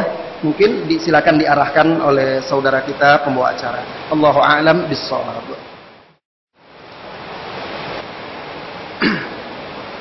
Kita jawab pertanyaan yang dari kertas dahulu. Saya pernah mendengar bahwa bahagianya atau tidaknya hidup seseorang di akhirat itu tergantung akhir kehidupannya. Lalu bagaimana dengan amalan-amalan yang kita lakukan sebelum mengakhiri kehidupan? Bagaimana agar akhir kehidupan kita baik? Saudaraku atau saudariku yang bertanya, memang benar Nabi kita Muhammad sallallahu alaihi wasallam pernah bersabda, innamal a'malu bil khawatim. Sesungguhnya amalan seseorang itu barometer dan tolak ukurnya adalah ketika di akhir hayatnya. Lantas bagaimana dengan amalan-amalan dia sebelumnya? Maksudnya wahai saudaraku, orang kalau kebiasaan dia baik, kehidupan dia baik, maka insya Allah Allah akan wafatkan dia di atas kebaikan juga. Kalau orang itu kebiasaan dia buruk, maka biasanya dia juga mati di atas keburukan itu. Seseorang itu biasanya mati sesuai dengan kebiasaan hidup dia. Orang yang terbiasa dia minum minuman keras, tidak jera, dinasehati dan segala macam, ya matinya sesuai dengan dunia dia juga. Tidak jauh-jauh dari itu. Jika dia tidak bertobat, tidak mendapat rahmat dari Allah, maka dia mati dalam kondisi seperti itu juga. Orang yang suka pergaulan bebas, maka tidak jauh dari situ juga kalau dia tidak bertaubat. Orang yang biasa sujud, orang yang biasa membaca Al-Quran, orang yang biasa berjuang di atas jalan yang benar, maka biasanya Allah wafatkan sesuai dengan kebiasaan hidupnya. Dulu ada seorang ulama ahli hadis, Al-Allama Syekh Muhammad Ismail Al-Ansari dari Madinah rahimahullahu ta'ala. Dia sakit keras, lantas diobat, dibawa ke luar negeri dari Arab Saudi itu. Setelah diobat kemana-mana, akhirnya ketika itu dia minta pulang. Ketika ditanya kenapa, dia jawab, saya rindu untuk sholat di Masjid Nabawi. Karena dia memang setiap hari, setiap waktu sholat di sana berjamaah. Dan beliau juga memiliki majelis di situ, menyampaikan ilmu. Maka akhirnya dibawa keluarganya pulang, sampai di sana dia langsung ingin menuju Masjid Nabawi. Salat di sana, dalam sujud, salat berjamaah itu dia wafat, meninggal dunia. Alangkah indahnya salat wafat ketika beribadah kepada Allah Tabaraka wa Ta'ala. Alangkah indahnya wafat ketika memperjuangkan kebenaran. Ada lagi salah seorang ulama, Abu Hatim Ar-Razi atau Abu Zur'ah. Beliau ini perawi hadis. Ketika dia sakit menjelang wafat, para ulama-ulama imam ahli hadis berkumpul sekelilingnya. Karena ini ulama, mereka merasa segan untuk mentalkinkannya. Apa itu mentalkinkan? Mengajarkannya mengucap la ilaha illallah. Ini imam, ini ulama. Segan mereka, masa ulama diajarkan pula mengucapkan la ilaha illallah. Akhirnya mereka dapat akal. Maka imam yang di sini, ulama yang satu yang di dekat dia, meriwayatkan hadis tentang keutamaan membaca la ilaha illallah. Dia baca dari fulan, qala hadatsana fulan, dia berkata telah menyampaikan kepada kami si fulan, ia berkata telah menyampaikan kepada kami si fulan, si fulan, si fulan dari si fulan. Lalu sebelum nama sahabat dia berhenti, dihentikannya. Kemudian ulama yang kedua begitu juga, diriwayatkannya hadis itu, tapi nanti sanadnya dihentikan sampai semuanya, tidak ada yang melanjutkan. Akhirnya imam yang sedang terbaring ini, ulama yang sedang terbaring ini, gantian dia yang meriwayatkan hadis.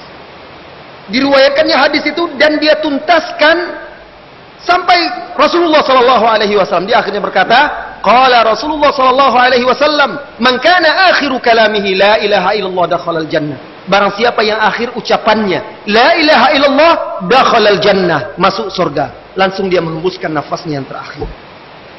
Ada lagi orang wafat, ketika disuruh ucapkan la ilaha illallah malah dia minta hidupkan musik, hidupkan nyanyian. Ada orang ucapkan ya fulan, ucapkan la ilaha illallah, ambilkan aku minuman keras. Saya punya kerabat dulu di kampung, seorang dukun yang banyak bekerja sama dengan jin dan syaitan.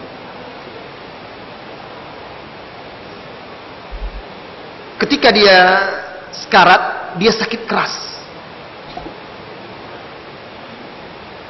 Saat dia sakit keras itu, ini sekitar tahun antara tahun 94 sampai 96, ketika saya masih kuliah di Jakarta dan saya sempat pulang ketika itu. Sakit keras. Setiap sakitnya kambuh, dia menjulurkan lidahnya, lalu dicakar-cakarnya lidahnya itu hingga berdarah. Didatangkanlah dukun-dukun yang lain untuk mengobatinya, karena di kampung ya dukun, kepercayaannya kepada dukun mistik sihir itu kuat sekali. Semoga Allah memberikan hidayah kepada kaum muslimin dan menjauhkan mereka dari kesyirikan. Amin. Lalu dukun itu mengatakan, oh ini jin dia, jin yang selama ini bersama dia meminta untuk minum kubangan babi. Saya ceritakan ini, saya tahu karena ini suami bibi saya. Dan karena keluarga-keluarga kami memang memiliki latar belakang perdukunan. Nah, akhirnya dicari kubangan babi. Di mana carinya? Kalau hutan tidak susah mencarinya. Sama di sini kan banyak hutan juga. Kalau di sana di kampungnya juga hutan, kalau di Riau itu. Dicari, dapat. Setiap dia kesakitan, mencakar-cakar lidahnya, diminumkan air kubangan itu, baru dia tenang, baru tenang. Sampai dia mati sambil meminum kubangan babi. Na'udzubillah. Nah, jadi innamal a'malu bil khawatim, sesungguhnya amalan itu tergantung penutup amalannya. Dan biasanya manusia itu menutup akhir hayatnya dengan kebiasaan dia selama hidup. Hati-hati Anda, jangan sampai Anda diwafatkan oleh Allah dalam kondisi dan keadaan yang buruk. Ada pertanyaan langsung? Silahkan. Boleh bertanya langsung. Silahkan.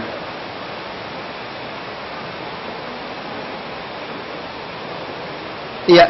Waalaikumsalam. Maaf karena hujan lebat, tolong ditinggikan suaranya ya.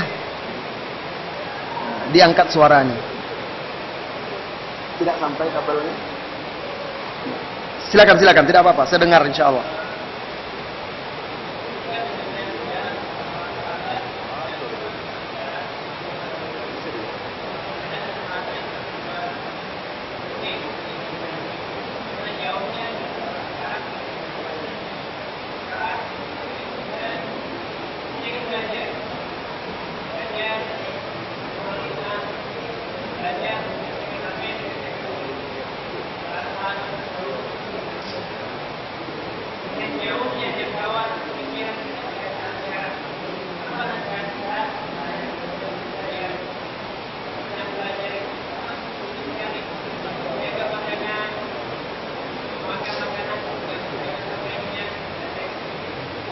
Ya, ya.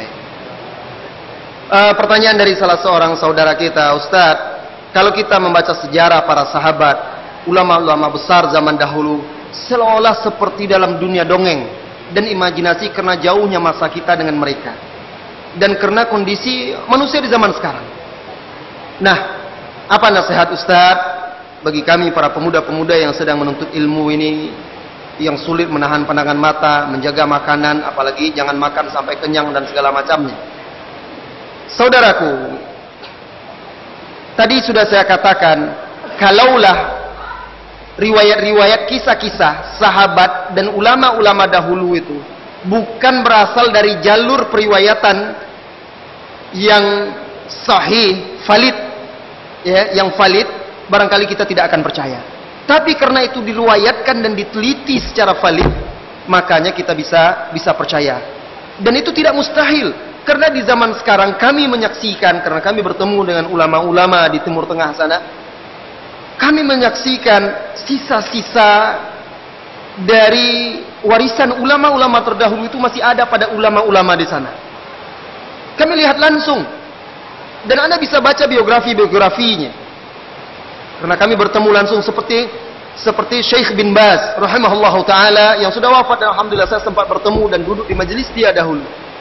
Beliau ini kebiasaannya persis sama seperti yang diajarkan oleh Rasulullah sallallahu alaihi wasallam. Salah satunya, kebiasaan Rasulullah kalau makan, beliau suka mengundang orang-orang susah untuk makan bersama. Nah, Syekh bin Baz ini mufti besar di kerajaan Arab Saudi, sangat disegani oleh pemerintah.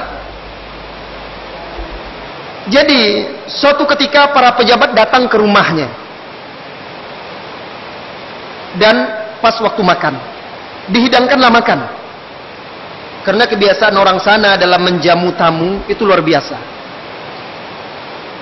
Ketika sudah dihidangkan makanan, orang-orang miskin, pengemis atau lain sebagainya, orang-orang susah, masyarakat biasa datang ikut makan.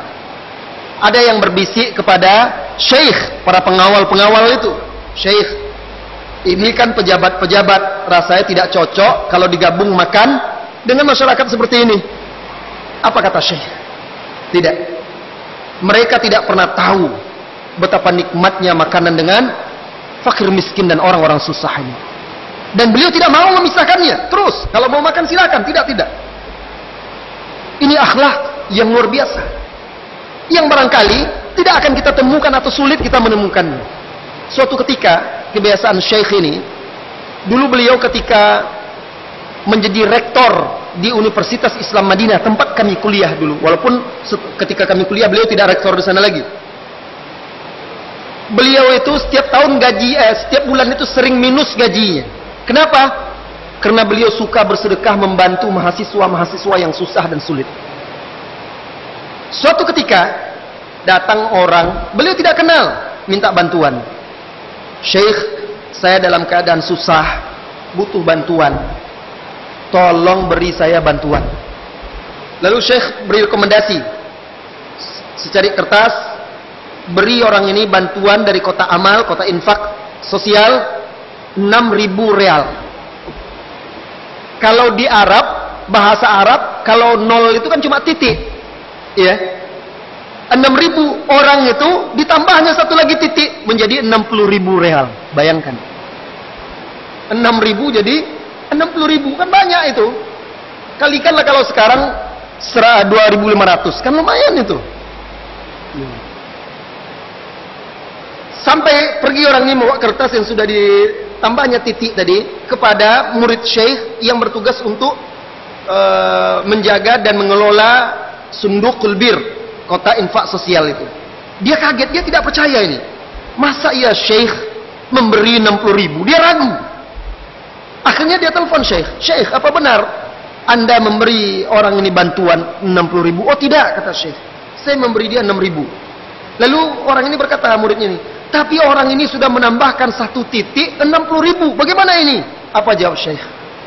Barangkali orang itu memang dalam keadaan terjepit. Dia melakukan itu mungkin karena terpaksa. Tambahkan saja, biarkan, beri dia 60.000 real. Ya Allah, itu bukan dongeng. Belum lama masalahnya, kami sempat bertemu dengan orangnya. Jadi akhlak seperti itu tumbuh karena pengamalan Islam. Nah, saudaraku, sesuai dengan pertanyaan Anda tadi, apa nasihat untuk kami para pemuda-pemuda dalam menuntut ilmu ini? Saudaraku, yang pertama dalam menuntut ilmu, sekalipun sebagaimana yang saya katakan, sekalipun Anda kuliah di fakultas umum, tetapi jangan lupa Anda seorang muslim. Anda wajib belajar ilmu agama, karena itu yang akan menjadi bekal Anda di akhirat kelak. Maka ikhlaskan niat Anda belajar agama. Ini pertama. Kemudian yang kedua, belajarlah agama itu dari ahlinya, bukan dari orang yang mengaku ahlinya. Bagaimana kita tahu seseorang itu ahli? Tentu yang mengetahui dia ahli adalah ahli juga. Yang bisa menilai seseorang itu ahli komputer tentu orang yang paham komputer. Kalau saya tidak bisa karena saya tidak paham. Nah, begitu juga ketika Anda ingin belajar agama, jangan hanya karena ketenaran, jangan hanya karena retorika, tetapi betul-betul Anda yakin tahu dia memiliki ilmu, punya basic di situ, latar belakang keilmuan yang kuat, mengerti Al-Quran, mengerti hadis-hadis Rasulullah Sallallahu Alaihi Wasallam. Ingat, ilmu ini adalah agama. Kata para ulama dahulu, lihat dari siapa kalian mengambil agama ini. Karena akhir perjalanan kita hanya satu dari dua. Kalau tidak, kalau surga atau kalau tergelincir, maka na'udzubillah, masuk neraka. Jadi hati-hati memilih guru. Kemudian yang ketiga, wahai saudaraku, pelajari ilmu secara bertahap. Tidak bisa sekaligus. Islam ini pun disyariatkan secara bertahap, mulai dari pondasi akidah. Islam ketika pertama disyariatkan itu mulai dari akidah. Rasulullah berdakwah di Mekah 13 tahun, orang masih minum khamar. Orang masih ayat hijab belum turun, wanita belum pakai jilbab, riba masih banyak. Ketika itu masa-masa pemantapan akidah. Maka mulai tahapan itu sesuai dengan apa yang telah dimulai oleh Allah. Mulai dengan mempelajari akidah. Kemudian ilmu yang sudah Anda dapat, wahai saudaraku para pemuda dan pemudi, amalkan. Tidak akan berguna tanpa diamalkan. Karena dengan mengamalkan itu Anda akan menjadi istiqomah. Allah berfirman di dalam surah An-Nisa, "Walau annahum fa'alu ma yu'aduna bihi, lakana khairan lahum wa ashadda tathbita, wa idzan la'atainahum min ladunna ajran 'azima wa lahadainahum siratan mustaqima." Kalaulah mereka itu mengamalkan apa yang diajarkan kepada mereka, pasti itu lebih baik bagi mereka dan membuat mereka lebih istiqomah, lebih teguh. Kemudian kami akan berikan pahala yang besar dari kami, dan kami bimbing mereka kepada jalan yang lurus karena mengamalkan ilmu yang sudah dipelajari. Kemudian yang berikutnya, ingatlah bahwasanya teman, sahabat dekat itu akan mempengaruhi agama seseorang. Agama seseorang itu dinilai dari agama sahabat dekat dia. Al-mar'u ala dini khalilih. Agama seseorang itu mengikut agama sahabat dekatnya. Maka pilih siapa yang akan Anda jadikan sahabat dekat. Bersahabatlah, berteman akrablah dengan orang-orang yang soleh, yang betul-betul paham hakikat kehidupan di dunia dan senantiasa berakhlak mulia. Dan jangan lupa senantiasa berdoa kepada Allah. Masalah makan dan segala macam itu urusan nanti. Karena makan ketika lapar, berhenti sebelum kenyang, itu tidak mudah. Dan kalau orang akidahnya sudah mantap, insya Allah gampang nanti masalah makan itu. Ya, kalau akidahnya sudah mantap, baru Abu Hurairah bisa dia menuntut ilmu itu, menahan lapar karena menuntut ilmu sampai diganjalnya perutnya. Itu kenapa? Karena dia sudah memantapkan akidahnya. Kalau akidah belum mantap, susah kita menerapkan itu. Jadi yang penting itu, pahami akidah dengan benar, prinsip, sehingga Anda tidak mudah goyah. Akhlak, akidah benar, ibadah benar, akhlak juga baik, amanah, bertanggung jawab. Itu yang dibutuhkan oleh bangsa ini di zaman sekarang ini. Allahu a'lam bis-shawab. Kita lanjutkan, ini ada pertanyaan yang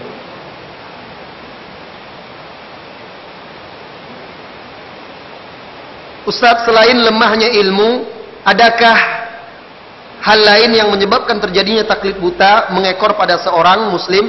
Selain lemahnya ilmu, yang membuat seseorang itu menjadi pengekor taklid buta adalah pemimpin-pemimpin yang sesat lagi menyesatkan.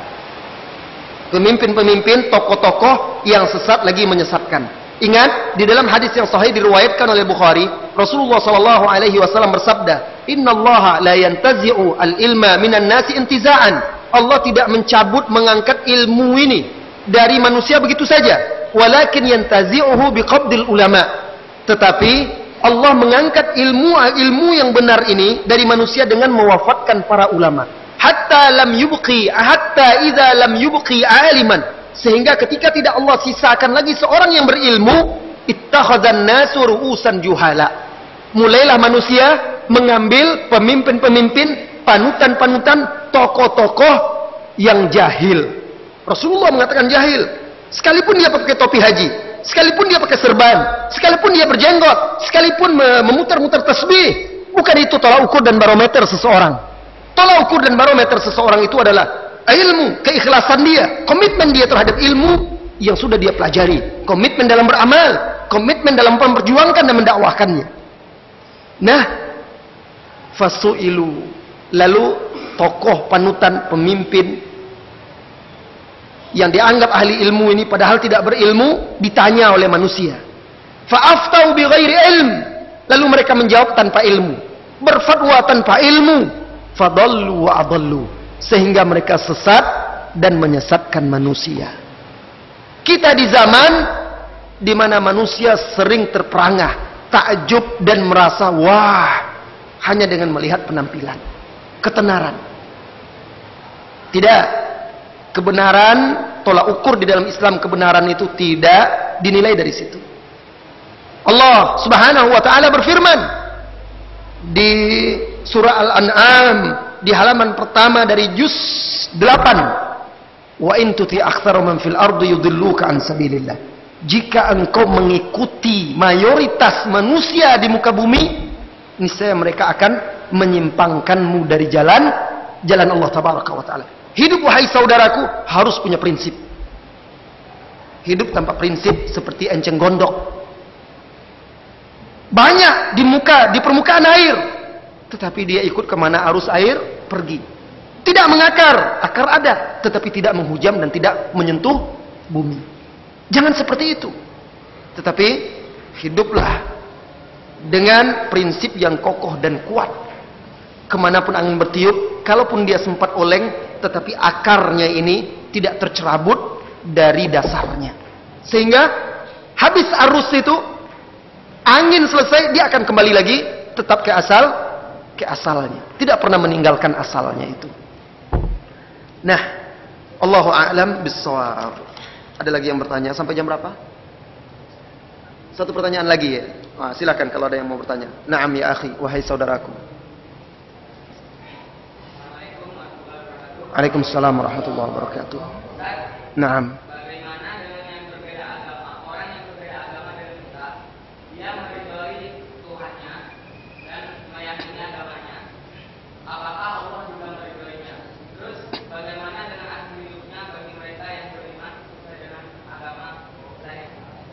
Ya.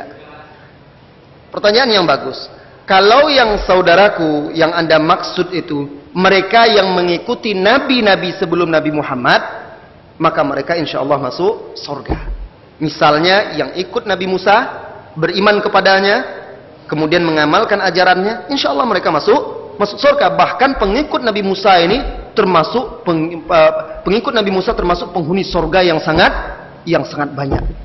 Jadi di dalam hadis yang diriwayatkan oleh Imam Ahmad, dan Anda bisa buka itu di dalam tafsir Ibnu Katsir, Rasulullah sallallahu alaihi wasallam berkata, "Uridat alayyal umam." Diperlihatkan kepadaku umat-umat sebelum kalian. Salah satunya beliau melihat umat yang sangat banyak. Hampir-hampir beliau mengira itu adalah umatnya.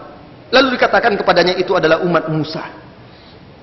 Nah, jadi pengikut nabi-nabi dahulu yang mengikut Nabi Isa, kalau dia betul-betul mengikut Nabi Isa sebelum Nabi Muhammad SAW, maka dia akan masuk surga. Kalau betul-betul mengamalkan ajaran Nabi Isa alaihissalam, karena para nabi itu semua agama mereka sebenarnya sama, prinsipnya, akidahnya. Yang berbeda itu sebagian bentuk syariatnya. Rasulullah SAW, Nabi kita, bersabda, "Nahnul anbiya ikhwah." Kami para nabi itu bersaudara. Wa dinuna wahid. Agama kami adalah satu. Tapi setelah diutusnya Nabi Muhammad, karena dari Nabi Isa alaihissalam sampai masa Nabi Muhammad ada kevakuman atau disebut fatrah. Tidak ada lagi Nabi diutus. Jadi ketika itu mereka wajib mengikuti ajaran Nabi Isa. Tapi ajaran Nabi Isa yang belum diselewengkan. Seperti Waraqah bin Naufal. Waraqah bin Naufal ini sepupu Khadijah. Sehingga ketika Nabi Muhammad SAW menceritakan dia bertemu dengan Jibril itu di gua Hira, langsung Waraqah ini yang mempelajari kitab Injil Taurat ini berkata, "Hadzan namus alladzi nazala ala Musa wa Isa." Ini adalah malaikat yang sama yang turun kepada Musa dan Isa. Dia akui kebenaran itu. Bahkan tahukah Anda wahai saudaraku, dalam sejarah Heraklius atau dalam bahasa hadis disebut Herakl, Kaisar Romawi di masa Rasulullah SAW. Dia sebenarnya mengakui Rasulullah SAW mengakui Islam. Jadi, tapi dia takut kekuasaannya itu hilang. Akhirnya tidak jadi dia beriman. Apalagi dia dengar kawan dia yang sama-sama yang pendeta itu dalam perjalanan dari Syam ke Madinah itu dibunuh. Nah, ketika selesai dialog dia dengan Abu Sufyan, dia berkata, itu dialognya panjang, kalau saya ceritakan tidak cukup waktunya. Selesai dialog dia bertanya kepada Abu Sufyan tentang Islam. Lain makulta, lain kana kama kult. Jika memang benar Muhammad itu dan apa yang dibawa itu seperti yang engkau katakan itu, yang engkau informasikan hai Abu Sufyan, maka dia adalah Nabi. Lalu dia berkata, kalau seandainya aku mampu menemui dia di Madinah, aku akan basuh kaki dia. Dikumpulkannya betrik-betriknya, ditutupnya pintu istananya, diceritakannya tentang itu, mengamuk betriknya itu, kabur keluar. Akhirnya takut dia, makanya dia tidak jadi memeluk Islam, mati di atas kekafiran. Nah, lain halnya dengan penguasa Ethiopia, negeri Habasyah, Najasyi. Setelah terjadi dialog antara dia dengan Ja'far bin Abi Thalib, lalu dibacakan oleh Ja'far surat Maryam yang menjelaskan tentang siapa Nabi Isa dan siapa Maryam, menangis dia. Persis seperti yang dia pelajari. Akhirnya dia mengumumkan keislamannya. Maka dia selamat menjadi salah seorang kaum muslimin yang awal-awal masuk Islam. Maka wahai saudaraku, setelah diutusnya Nabi Muhammad, tidak ada lagi pilihan bagi umat manusia kecuali wajib beriman kepada Allah dan Rasulullah SAW mengikuti syariat Islam. Rasulullah SAW bersabda, "Ma min Yahudiyin wala Nasraniyin sami'a bi thumma lam yu'min bi wa bima ji'tu bih illa annahu min ahli nar." Tidaklah ada seorang Yahudi atau Nasrani yang mendengar tentangku, kemudian juga tentang apa yang aku bawa, lalu dia tidak beriman kepadaku dan kepada apa yang aku bawa, melainkan dia termasuk penghuni neraka. Jadi, kalau yang saudara maksud dia ridho terhadap berhala-berhalanya, Tuhan-Tuhan dia selain Allah, maka Allah tidak ridho kepada dia. Karena Allah hanya ridho kepada orang-orang yang bertauhid. Karena yang akan bisa membawa kebaikan untuk manusia di dunia ini adalah mentauhidkan Allah, beribadah kepadanya, mengamalkan apa yang diperintahkan oleh Allah Tabaraka wa Ta'ala, dan insya Allah itu akan terwujud di masa-masa mendatang dengan kehendak Allah Tabaraka wa Ta'ala. Saya kira saya tidak bisa panjang lebar lagi karena waktu kita sempit ya. Yang jelas agama Islam, dan kita yakini itulah dia agama yang hak, yang diridhoi di sisi Allah. Allah tidak terima kecuali seseorang itu menempuh jalan tersebut. Siapapun dia, apapun agamanya, kalau dia tujuannya mencari kebenaran, dia baca Al-Quran, maka dia akan temui kebenaran itu, dia akan mengakuinya. Ya, saya kira sampai di situ dulu. Saya mohon maaf karena keterbatasan waktu kita. Terima kasih atas atensinya dan juga perhatian saudara-saudari semuanya. Sampai bertemu di lain waktu. Wassallallahu wasallam ala nabiyyina Muhammad walhamdulillah rabbil alamin. Subhanakallahumma wa bihamdika asyhadu an la ilaha illa anta astaghfiruka wa atubu ilaik. Assalamualaikum warahmatullahi wabarakatuh.